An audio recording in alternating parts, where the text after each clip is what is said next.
A reading from Genesis chapter 21, verses 8 to 21. The boy grew and stopped nursing. On the day he stopped nursing, Abraham prepared a huge banquet. Sarah saw Hagar's son laughing, the one Hagar the Egyptian had borne to Abraham. So she said to Abraham, "Send this servant away with her son. This servant's son won't share the inheritance with my son Isaac." This upset Abraham terribly because the boy was his son. God said to Abraham, "Don't be upset about the boy and your servant. Do everything Sarah tells you to do because your descendants will be traced through Isaac. But I will make of your servant's son a great nation too, because he is also your descendant." Abraham got up early in the morning, took some bread and a flask of water, and gave it to Hagar.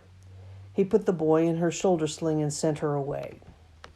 She left and wandered through the desert near Beersheba. Finally, the water in the flask ran out, and she put the boy down under one of the desert shrubs. She walked away from him about as far as a bow shot and sat down, telling herself, "I can't bear to see the boy die." She sat at a distance, cried out in grief, and wept. God heard the boy's cries, and God's messenger called to Hagar from heaven and said to her, "Hagar, what's wrong? Don't be afraid. God has heard the boy's cries over there. Get up, pick up the boy, and take him by the hand, because I will make of him a great nation." Then God opened her eyes, and she saw a well. She went over, filled the water flask, and gave the boy a drink. God remained with the boy. He grew up, lived in the desert, became an expert archer. He lived in the Paran desert, and his mother found him an Egyptian wife.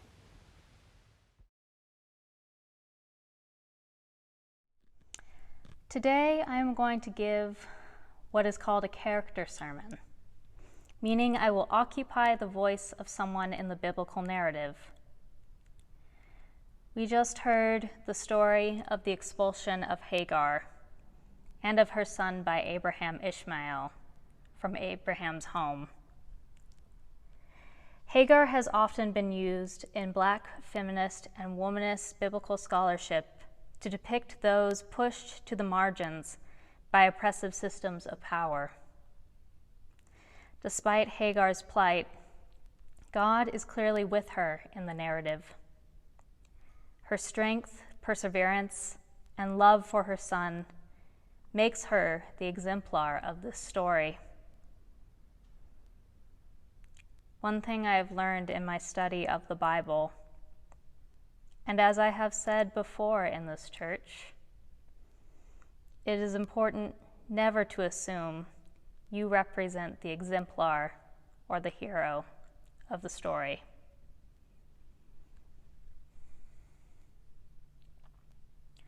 My name is Sarah. I am the wife of Abraham and a mother to Isaac.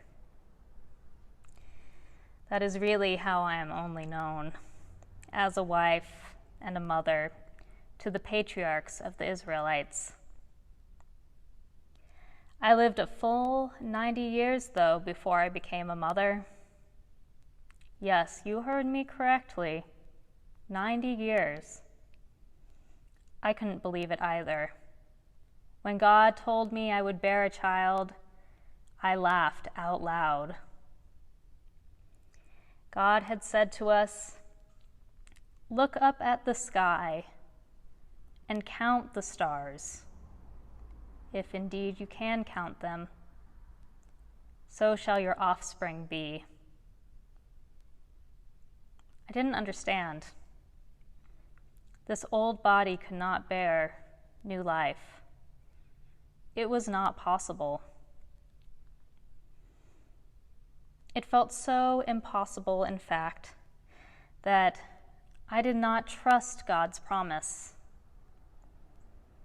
I gave my servant, Hagar, to my husband, so that a child, an heir, could be had in our home.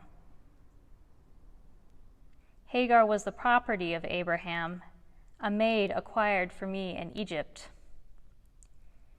She had a child with Abraham named Ishmael. For years, my eyes avoided Hagar's because in them I saw only a reflection of the humanity I had lost by betraying hers. But I kept my head high.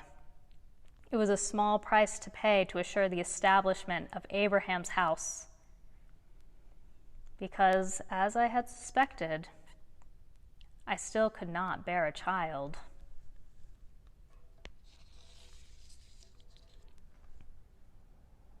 But then it happened.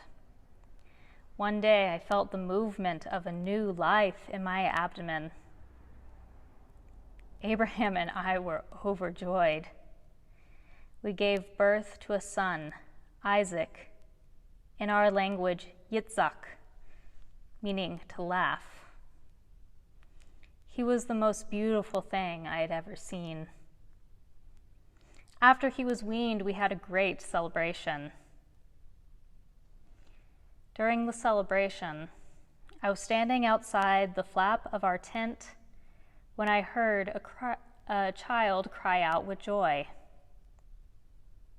I look over my shoulder and I see Ishmael laughing. To laugh, Yitzhak, to be Isaac. In that moment, I see not just Ishmael, but my Isaac, my son, grown and playing. And my heart began to break. I could not hold my superiority as Abraham's wife and Isaac's privileged spot of inheritance simultaneously with the idea that Ishmael was a son too, as much a gift of God to the world as my Isaac. Seeing Ishmael as my son was an opportunity for repentance and reconciliation. I could have repented. I could have thrown myself at Hagar's feet and begged for the forgiveness I did not deserve. I could have told her that my body too was abused by men against my will. I could have used a situation where I held power to end this cycle of violence and instead perpetuated it out of fear. Fear that our house would not stand without an heir. I did not take this opportunity. I could not bear to feel these feelings, and so fear won once again. The wound between us grew deeper and pulsed with searing pain. I told my husband to throw her out. I did not care where she went so long as I never saw her or her son again.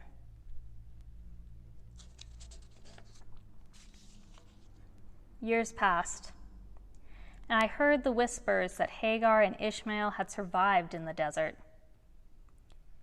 She had found the spirit and the strength to carry on and build a life and a home.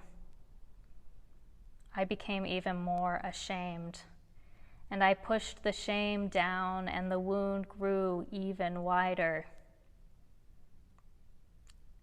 I said nothing until the day I died.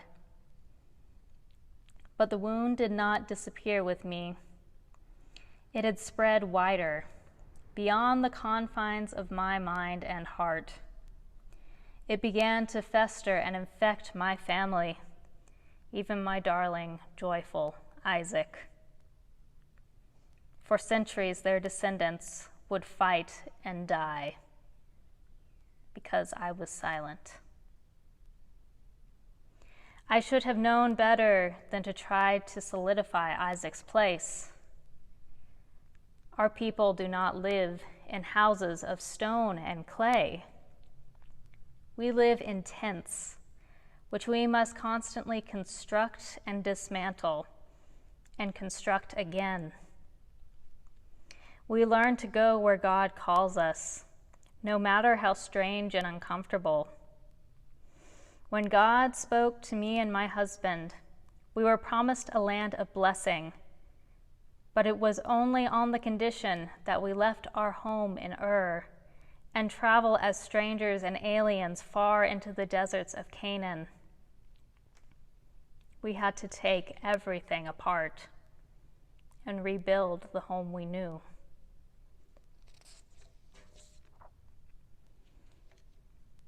But I tried to solidify my privileged spot. I did not think about how God continually calls us to new places. If we wish to remain in relationship with God and in loving relationship with each other, we must move towards places we are called to love. Cementing our places of power will only assure we cannot respond to God's call. The chasm between us and God will grow, and with it, any chance of blessing. To find reconciliation, the place we are called to is a place of sorrow. The landscape is bleak and treacherous. It will take a great amount of work and many hands to make it a home. I did not have the courage to meet Hagar in that place. I was scared of the sorrow, of the work that had to be done, the possibility of failure. But I, of all people, should know that God creates life in the most barren of wombs. If we follow the call and the path of love, new life will come, if we have the courage to do the work. We will make a home that is blessed and a blessing to others, a place where we can love and laugh.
Remember to join us each Sunday at 11:15 a.m. for Sunday seminars on Zoom. The link can be found in your email bulletin. Thank you for joining us at the United Church of Gainesville today to learn more about who we are and what we believe, and to support our ministry, please visit ucgainesville.org.